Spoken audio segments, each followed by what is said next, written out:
What's up, guys? It's your boy, Barca Boy 103. Today we're going to be doing the match preview for Barcelona versus Celta Vigo away. Games are coming thick and fast now. This is another absolutely difficult game. We all know our record at Celta Vigo away is very bad. So it's going to be a difficult game. Let's get into the match preview. So let's start off by looking at the league table. Looks like Getafe are in first place with 7 points. Valencia in second with 7 points. Keep in mind the table is not very accurate at the moment because a lot of teams have played one game just like Barcelona. Some teams have played 4 games just like Valencia and Real Betis. It's not really an accurate representation at the moment. I just want to show it to you just to see where Barcelona stand right now, where Celta Vigo stand. Celta Vigo stand in 6th place with 2 draws and 1 win. Barcelona obviously just without 1 win against Villarreal. So it's going to be still a difficult game. We all know the record at Celta Vigo has been shocking. I think since 2015, always done really bad at Celta Vigo. I can remember us winning maybe 1 game, and that probably in the Copa, but in the league, it's been terrible. Let's take a look at Celta Vigo and what they've accomplished so far in the league. So let's take a look at Celta Vigo's last 2 games that they played in the league. The first one was on Saturday the 19th, being Valencia 2-1, which was a big win for them. Keep in mind, like we said from before, Valencia are second in the league. Iago Aspas getting the brace. Now, Iago Aspas is going to be the man we're going to have looking out for. Celta Vigo legend, he's the man with the captain's armband as well. He's going to be carrying the Celta Vigo team again. Their line is on the screen right now. Very different from what we've been seeing over the past few seasons. It looks like it's in a 4-4-2 shape. We know Hugo Mayo, we know Jason Murillo, former Barcelona player, Denis Suarez, former Barcelona player, Nolito, former Barcelona player, and of course Iago Aspas leading the line. Now looks like they play a low block 4-4-2 against the big opposition teams. And in their next game that they played after this on the Sunday, they draw 1-1 with Real Valladolid. Again, Iago Aspas scoring the goal. He's going to be the one we're going to have to be looking out for. Against a team where they have more chances to play flowing football, they play a 4-2-3-1.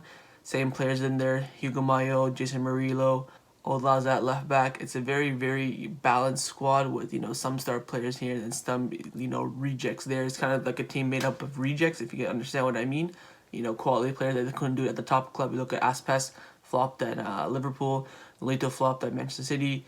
Denis Suarez, would you consider him a flop at Barcelona? Some people do, some people don't. Murillo flopped at Barcelona. Was at Valencia as well. Didn't do it particularly well, but when you bring them all together, they always perform. So it looks like they're probably going to play a 4-4-2 low block. They won't try and come and play against Barcelona, of course, so they know we had the quality to destroy them. So I would be expecting the 4-4-2 that they played against Valencia. So, of course, in Barcelona's last game was a 4-0 win on the Sunday against Villarreal. Ansu Fati with the brace, Messi from the penalty spot, and a Pau Torres own goal all coming in the first half. Barcelona's lineup is on the screen right now. It was Neto, Roberto, Piqué, Langley, Alba, Busquets, De Jong, Griezmann, Coutinho, Fati, and Lionel Messi. Now, obviously, in this game, the first half was absolutely beautiful, high-intensity football, flow-flowing football. Second half, the fatigue and, not really quite match fit really kicked in. Barcelona need to keep a full intensity 90 minutes to get a result away at Celta Vigo. It's going to be a big test for Koeman and the squad. Hopefully they can live up to the expectations, but will there be a lot of change in the starting lineup? We don't know yet. Let's talk about the starting lineups. So again, this is the part of the video where we talk about Koeman's press conference reaction. We look at the match day squad again. It's currently 7 a.m. Nothing's came out yet, so I don't want to really hold out any longer. Koeman's press conference will be mostly about the number 9, Ansu Fati's performance against Villarreal, things like that. And the matchday squad, like we said from before, the only man who's injured is Braithwaite. So maybe we'll see. The only surprise that I would, see if Todibo gets included in the squad. Doesn't look likely, but that's the only surprise that we can expect. So now let's get into the lineup prediction. Let's try and predict Ronald Koeman's squad. We obviously predicted the lineup exactly on the money for the last game against Villarreal. Let's try and do that again. In goal, I'm going to go with Neto. I think that, R9 Tejas and Inaki Peña not quite getting in the starting lineup. And, of course, Ter Stegen is still injured, so Neto will be surely in the goalkeeping position. At right back, it's, of course, going to be Sergio Roberto because he's the only right back at the moment. Serginho Dest is not signed yet, and he won't be in the matchday squad for Celta Vigo. So Roberto gets the spot. But as soon as Serginho Dest is in that matchday squad, Roberto needs to start performing, and he's got someone tailing in right behind him. 2 center-back pairs are going to be Piqué and Langley. Did absolutely superb against Villarreal. No way Koeman will change that up. Left back was going to be, of course, Jordi Alba. Again, really great performance against Villarreal. Don't see Koeman dropping him.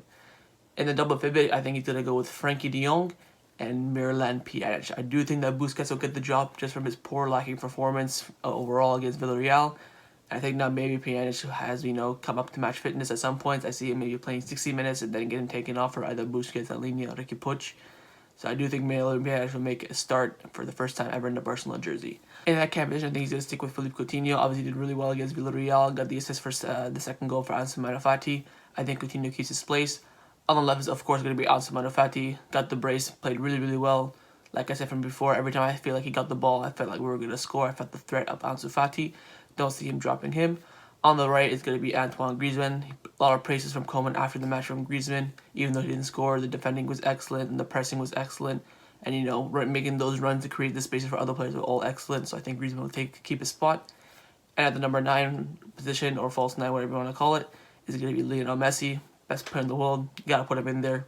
No questions about that. So that's my lineup prediction for Ronald Koeman. Just one change, Busquets out and Pjanic in. Let's get into my lineup. What I would do if I was a Barcelona coach, how I would line up. I'd go in goal. I'll keep probably, actually, I'm going to say this from the get-go, my back 5 would be the same. It would be Neto in goal for me, Sergio Roberto at right back, Piqué and Lenglet in the center back position, and Jordi Alba at left back. That's our strongest back 4 or 5 at the moment. Can't really change anything up. They're all playing well together. I think everyone had an exceptional game against Villarreal except for Roberto. Since there's no one else for Roberto, we can't really replace him. Hopefully he gives us a good performance in this match. In the double pivot, I would go with Frenkie de Jong and Carlos Alenia. Again, I think Alenia, his mobility, we're going to be facing a Celta Vigo. He's going to play a low block. We're going to need someone in that midfield who can make those darting passes. Busquets is very conservative with his passes. He has that in his locker, though. Frenkie de Jong, again, likes to do runs, and it's going to be really risky making runs, past 2 or 3 players in a low block 4-4-2. That's what I would go with. In the cam, I would go with Antoine Griezmann. Again, I really want to see Griezmann in that central position. I don't really want to see him out wide. I want to make those runs and keep, defending from that central position. I think he would do brilliant there. On the left, I would, of course, go with Ansu Fati. I'm not that crazy. Probably our best player on form at the moment. Got the brace against Villarreal. He gets a start for me. On the right, I would go with either Dembele or Trincao. Like I said in the last match preview, I want to see, pure wingers on the wings. I don't want to see, Griezmann interchanging with Messi, kind of center forward playing at right wing. I want to see pure wingers. Like I said before, Celta Vigo are going to play a 4-4-2 block. They're at home. They're going to come and fight. It's going to be difficult. So I would play Dembele or Trincao. I'm leaning towards Dembele. So I'd give Dembele the start. Let me know who you give the start to in the comments below between Dembele and Trincao. Of course, up top, I'd go with Lionel Messi. If you want to switch Messi and Griezmann around, I'd accept that, but I would start Messi at the top position and then have Griezmann at the bottom, just because I know that Messi likes to stay at the top, walk around, wait for his time to come, and then Griezmann will keep the intensity up and come back for defending on, maybe counterattacks from Celta Vigo, even though Messi probably would, but, Messi likes to, just sit in the middle and roam around a bit. So that'll be my lineup. Let me know your guys' lineup in the comments below. Time to give a score prediction for the game. Last game I said 2-0. It was 4-0 to Villarreal. But I'm going to make the same prediction again. I'm going to go with Barcelona winning this game by 2-0. I think that low block of Celta Vigo will cost them. I think they're going to hit us on the counter-attack, and then we're going to hit them straight back. I do think we'll create more chances with our quality of players. And I do think that, Celta Vigo's midfield is a little bit weak, so we're going to easily win that midfield battle. Their midfield, the CDMs aren't really up to quality. The best midfielder is Denis Suarez, and he plays more of an attacking role, or sometimes out wide. Depends on what the coach deploys. I'm going to go with Barcelona winning 2-0. I think we'll get the job done. Let me know your guys' predictions down in the comments below. So that was my match preview for Barcelona versus Celta Vigo, guys. Hope you guys enjoyed it. If you did, make sure you like, comment, hit that subscribe button. I'll see you guys tomorrow for the live watch-along. I'll be doing a live watch-along again. Come and join me. We can watch the game together and hopefully watch the Barcelona get that dub. I'll see you guys then. Take care and Forza Barca.